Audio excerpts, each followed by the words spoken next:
Fresh meat! Alright, hey everybody, Yullbrenna here with a patch update for Ability Arena. It's been some time, but we got a balanced patch update. Not a lot of change to the gameplay, but there is some significance and a lot of balance changes that we're going to dive into, so let's get into it.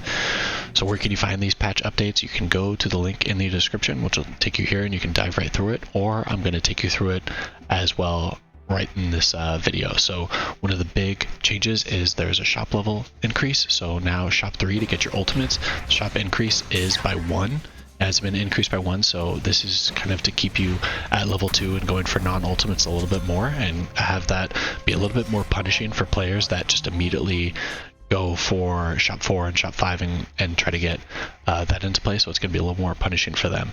And then to decrease that, shop 5 is changed as well. Hoodwink got an innate.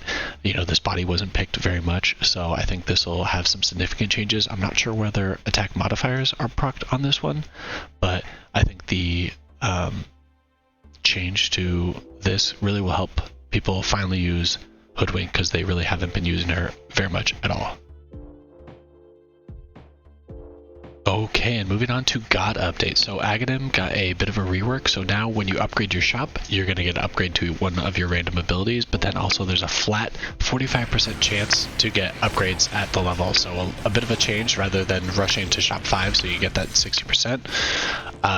But a little bit easier to target non-ultimates is what I would say. So you can go after your spells and upgrade right here. And you can see you're getting those random upgrades. So I think this helps out Aghanim in the early game when they struggled, as opposed to the late game. Other gods that got an update, you can see Bloodseeker. I'm not going to go through all of these, but Bloodseeker did get a bit of a rework. You can see it starts at 1 stack at the beginning of the round, but the attack speed per death got a little bit of a nerf because of that. So overall, not too much of a change.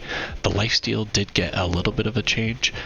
Move speed I don't think is that much of a difference. In Spell Amp, not many people went for Spell Amp, but Spell Amp did get a little bit of a buff.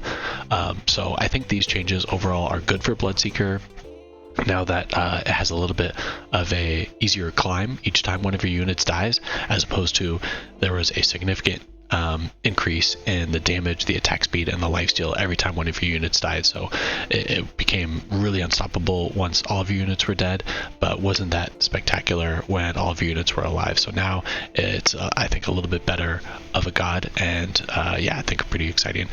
Dazzle, the cheating death, is now refreshed when you win combat. So if you were at 1 health and it procs, but then you win the next round, so you could really just win lose at 1 health for a long time.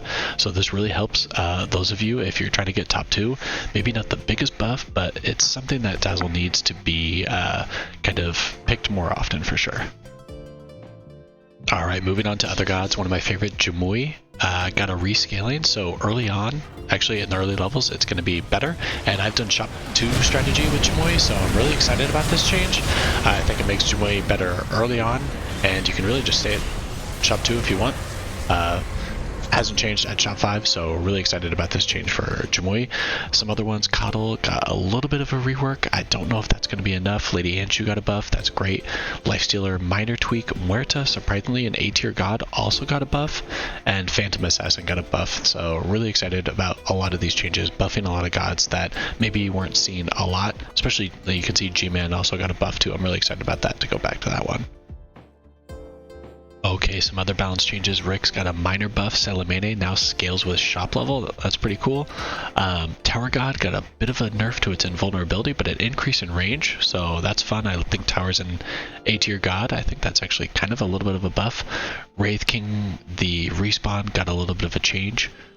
We'll see how that plays out. And then Undying Tombstone got a bit of a nerf. I think the shop scaling level matters a little bit for more of these gods, that such as Undying, that you kind of want to max out. So we'll see what happens with these gods that you really want to get to shop level 5. Okay, and moving on to items. Harpoon got removed, one of my favorite items that I would pick up all the time, so it makes sense. And then some abilities got changed as well. So Pulse Nova, that I really never went past 3 on, now grants Bloodstone. That's huge. That used to be an old ability, and now it's brought back. I think that's really good, so people start going for Pulse Nova a little bit more.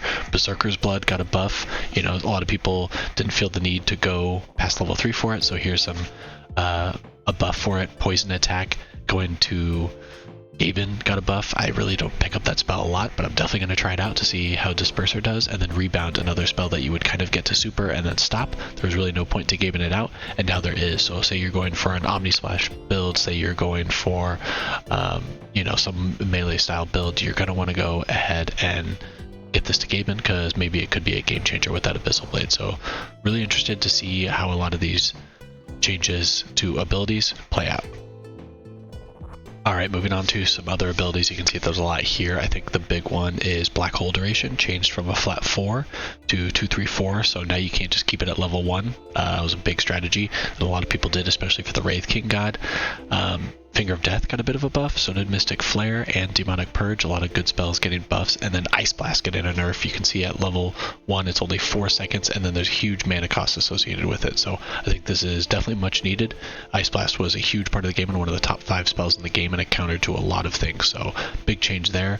Pierce the Veil, getting a bit of a rework, you know, but at super it gives a little bit more of the duration. That's good. And then Luminosity is actually one of my favorite lifesteal spells and attack modifiers, so I'm really happy that I got a buff. So I'm already picking up at a lot, and I think I'm gonna pick it up even more. Okay, and the last of the changes here, Brain Sap got a lot of rework, and you can see a lot of these spells got reworks for their cooldown. Brain Sap getting a flat 6 seconds, so that's huge, especially in a Jimoi build. I'm going to be really excited to try that out. Frost Shield, Gust, Living Armor, Plasma Field all got flat cooldowns, so again, you don't have to worry about this and, you know, get into level 3 for Jimoi. Mana Break surprisingly got a buff. I'm pretty surprised about that. Poison Attack, it got a super, changed to the old Gaben. Curse of Avernus, not the strongest spell, got just a minor tweak. Overgrowth, the radius got increased at super. Really good idea to now go for the super on that. Warpath, which was honestly one of the worst spells in the game, got a minor tweak on that one. Hopefully that one makes it more playable. I usually only use that with Rubik. And then of course Unleash got a minor tweak, just a minor nerf to it, but nothing crazy. Okay, and yeah, that's all the changes. I'm really excited to hear what you guys think you're most excited for in this game and what you think will be a big game changer. Let me know in the comments how you feel about the new patch and if you're really excited to play Ability Arena like I am. So I'll see you in the game, and yeah, have a good one.